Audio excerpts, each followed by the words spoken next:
Bonjour à tous et bienvenue dans cette émission spéciale consacrée au coup d'envoi du Festival de Cannes. Pendant 10 jours, le meilleur du cinéma mondial sera présenté ici sur la Croisette avec, pour la montée des marches attendue, il y aura peut-être Kevin Costner, Meryl Streep, Francis Ford Coppola ou encore Léa Seydoux. Avec moi pour parler des temps forts de cette 77e édition du Festival de Cannes, je retrouve bien sûr Albéric de Gouville. Bonjour Albéric. Bonjour Louise.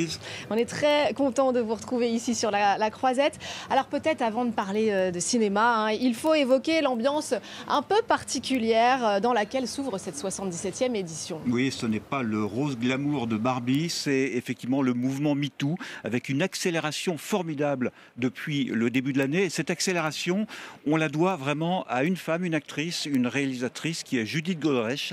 Judith Godrèche qui au début de l'année a porté plainte contre deux cinéastes, Benoît Jacot et Jacques Doyon. Et puis ensuite, elle a prononcé un magnifique discours lors de la cérémonie des Césars du cinéma français. Depuis vraiment la parole s'est libérée. Et demain soir, elle présentera, moi aussi, un court-métrage qu'elle a tourné après la cérémonie des Césars, avec des témoignages, des récits de victimes de violences. Alors on va tout de suite faire le point avec notamment les réactions ici à Cannes. Tapis rouge, temps maussade à Cannes et ambiance lourde. Le plus grand festival de cinéma au monde est pris à son tour dans la vague MeToo. Ça gâche pas que le festival en fait. Ça gâche le milieu du cinéma en général et plus particulièrement au Festival de Cannes on y pense. Mais en fait on y pense tout le temps quand on va au cinéma. C'est vrai qu'on a quand même entendu beaucoup d'informations là-dessus. Donc je pense que ça sera quand même différent par rapport aux autres festivals, des autres années. Dans toutes les têtes, cette tribune du monde, une centaine de personnalités du cinéma, mais pas seulement, réclament une loi globale contre les violences sexuelles et sexistes. Il y a également cette enquête sur le producteur de cinéma Alain Sard dans le magazine Elle. 9 femmes, dont les comédiennes Annelise M et Laurence Scott, l'accusent de harcèlement, agression sexuelle et même viol. Sous couvert d'anonymat, une actrice assure que le producteur a abusé d'elle dans les années 80 alors qu'elle était encore mineure. D'un seul coup, il m'a poussé sur le lit et m'a sauté dessus. Le producteur dément. Plus en activité aujourd'hui, il se dit indigné et anéanti. C'est dans ce contexte que Judith Godrèche, nouveau symbole du mouvement, est attendue à Cannes. Ça prend du temps, il faut faire du bruit, il faut s'exprimer, il faut dire les choses. La comédienne doit présenter sur la Croisette un court-métrage dans lequel elle met en scène 1000 victimes de violences sexuelles. Voilà pour le phénomène MeToo ici à Cannes. On va passer maintenant au film d'ouverture, un film français signé Quentin Dupieux, le deuxième acte avec un casting comme souvent prestigieux. On y retrouve Vincent Lindon, Louis Garrel ou encore Léa Seydoux. Albéric, je me tourne vers vous, dites-nous-en un peu plus sur ce film. Oui, alors Quentin Dupieux, c'est un petit peu quelqu'un de complètement fantasque dans le cinéma français. Son premier film qui avait été présenté ici à Cannes, c'était à la quinzaine des réalisateurs, c'était Rubber et c'était l'histoire d'un pneu déjanté, un pneu tueur en série. La plupart de ces films sont complètement déjantés. C'est aussi le cinéaste le plus prolifique du cinéma français. Ne serait-ce qu'en 2023, l'année dernière, il a réalisé 2 films qui ont dépassé tous les deux les 300 000 entrées. C'est Yannick et puis ensuite Dali sur Salvador Dali. Donc vraiment, c'est un cinéaste qui vient pour la première fois en sélection officielle. Voilà, avec ce film, le deuxième acte. Et qui a un univers bien à lui. On va encore le voir tout de suite en regardant quelques images de la bande-annonce du deuxième acte. L'histoire du film, c'est l'histoire de mon personnage, qui s'appelle Guillaume, qui est un banquier international très important, et qui s'apprête à rencontrer le petit ami de sa fille. Et je suis désolé de te contredire, mais c'est ça la vraie histoire. C'est l'histoire de Guillaume. Si je puis me permettre, Guillaume, l'histoire du film, elle se concentre surtout sur la trajectoire, disons, de Willy, qui est mon personnage, qui est un jeune plein de tonus, et qui va vivre tout un tas de retournements plutôt incroyables, disons. N'importe quoi, non mais n'écoutez pas ce qu'il raconte. Je veux dire, tout s'articule autour de mon personnage, Florence. Je veux dire, sans elle, il n'y aurait pas l'ombre d'un début d'histoire. Voilà pour le deuxième acte, film projeté en ouverture de la cérémonie d'ouverture, avec comme maîtresse de cérémonie l'actrice Camille Cotin, qui a été découverte donc dans la série 10% et qui aura le privilège cette année de remettre une palme d'or d'honneur à Meryl Streep. Sacré privilège. Sacré privilège. Retour tout de suite sur le parcours de cette actrice aux 21 nominations aux Oscars. Elle règne sur Hollywood depuis plus de 40 ans.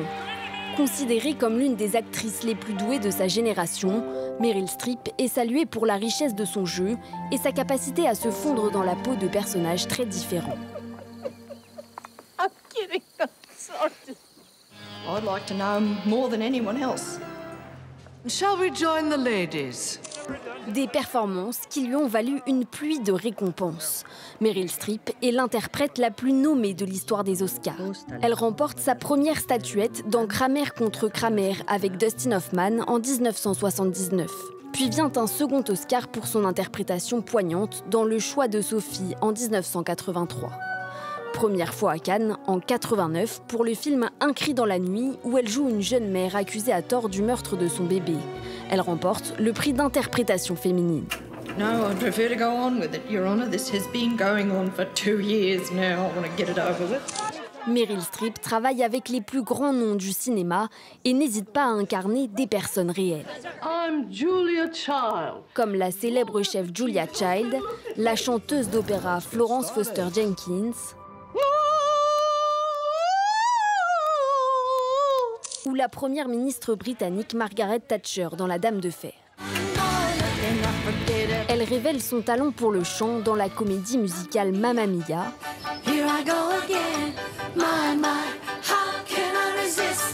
mais aussi son sens de la comédie dans Le diable s'habille en Prada.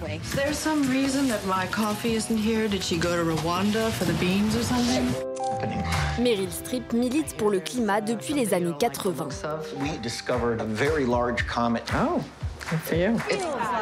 Elle est aussi une fervente défenseuse de l'égalité homme-femme dans le cinéma et un soutien majeur du mouvement MeToo. Je pense qu'une brèche s'est ouverte et c'est une grande opportunité. C'est un combat difficile dans lequel des femmes ont souffert et continuent de souffrir. Et pas seulement à Hollywood. Mais je pense que les choses évoluent et je ne crois pas que nous reviendrons un jour aux mauvaises pratiques. Meryl Streep a beau militer pour plus d'égalité, elle reste une artiste inégalée au sommet de son art. Une carrière saluée par le 77e Festival de Cannes avec une palme d'or d'honneur. Parlons à présent des grands films attendus pour cette 77e édition, avec Albéric pour commencer, un certain Francis Ford Coppola. Un certain, on peut le dire. Alors Francis Ford Coppola, le réalisateur notamment du Parrain, et c'est un cinéaste qui a aussi obtenu 2 fois la Palme d'Or. 1974 pour Conversation secrète, et puis 79 pour Apocalypse Now. 45 ans après, il revient en compétition avec Mégalopolis. C'est un film de science-fiction dans une mégalopole en reconstruction. Voilà, c'est un film très très surprenant, certainement un des plus attendus du festival, le plus attendu peut-être même. Et s'il obtenait la Palme d'Or, eh bien ce serait historique, parce que ce serait la première fois dans l'histoire du Festival de Cannes qu'un cinéaste obtient 3 Palmes d'Or. Il y a de l'enjeu donc pour Francis Ford Coppola. Il y a aussi d'autres grands habitués du festival cette année. Eh bien, des grands cinéastes qui n'ont jamais obtenu cette fameuse Palme d'Or.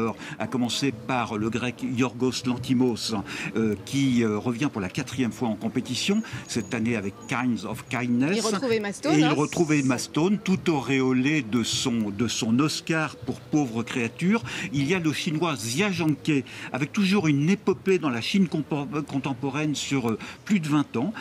Grand cinéaste chinois. Il y a aussi David Cronenberg, le Canadien, avec Les Linceuils. Voilà, des films très attendus. Et puis il y en a un 4e qui est un habitué, c'est Jacques Audiard, le Français, qui lui a déjà obtenu la Palme d'Or. C'était pour Dipan en 2015. Et là, il revient avec Alicia Pérez. C'est un mélange de comédie musicale et de polar sur fond de narcotrafic au Mexique. Et c'est avec Selena Gomez. Donc là aussi, on va suivre tout ça. On reste du côté des films français. On retrouvera le très attendu Marcello Mio de Christophe Honoré. Un film sur la vie de Marcello Mastroianni, d'autant plus intime qu'il est interprété par Catherine Deneuve et Chiara Mastroianni, respectivement ancienne compagne et fille de l'acteur italien. Et au total, on peut noter quand même qu'il y a 6 films français en lice pour la Palme d'Or, dont 2 films réalisés par des femmes. C'est quand même assez... 2 sur 4 dans la compétition. 2 sur 4. Et puis il faut aussi dire que le festival s'ouvre dans un contexte géopolitique assez tendu. Est-ce que ça se reflète justement dans la programmation ? Ça se reflète tout à fait. Alors, l'histoire formidable, la première, c'est celle de Mohamed Rassoulov. Mohamed Rassoulov, cinéaste iranien, qui arrive avec Les graines du figuier sauvage. Alors, il a déjà été primé à Cannes, il a été primé à Berlin avec l'Ours d'Or. Et là, son nouveau film, il l'a tourné d'ailleurs plus ou moins clandestinement. Et quand il a appris qu'il était condamné à 5 ans de prison, il a fui clandestinement son pays. Il a communiqué seulement lundi, à la veille de l'ouverture du festival, sur ce film pour dire qu'il était en sécurité. Et donc, la semaine prochaine, le film sera présenté en compétition et normalement, Mohamed Rassoulov sera là. Bon, un autre cinéaste en exil, c'est Kirill Serebrennikov, le cinéaste russe qui, lui, avait déjà été absent du festival alors qu'il était en compétition. Cette fois-ci, il est en exil. Avec Limonov, d'après le roman d'Emmanuel Carrère, il sera là. Et puis un autre film politique, si l'on peut dire, c'est La Belle de Gaza. Ça, c'est pas en compétition. La Belle de Gaza de Yolande Zimmerman, avec une transe qui va de Gaza à Tel Aviv à pied. Et ça, bien sûr, été tourné avant la guerre actuelle à Gaza. Merci beaucoup Albéric. On vous retrouve évidemment dans plusieurs de nos rendez-vous ici sur la Croisette. Le 25 mai prochain, nous saurons qui succède à Anatomie d'une chute de Justine Triet, Palme d'Or l'année dernière. D'ici là, retrouvez à l'affiche tous les jours pour des nouvelles fraîches de la Croisette. En attendant, on se quitte avec un autre événement de cette 77e Festival de Cannes. La présence de Kevin Costner, l'acteur, n'était pas venu ici depuis 20 ans et il présente hors compétition le premier volet de Horizon American Saga dans laquelle il explore la conquête de l'Ouest américain. On est impatients. On est impatients. Je vous laisse découvrir quelques images et on vous dit donc à très vite. À très vite.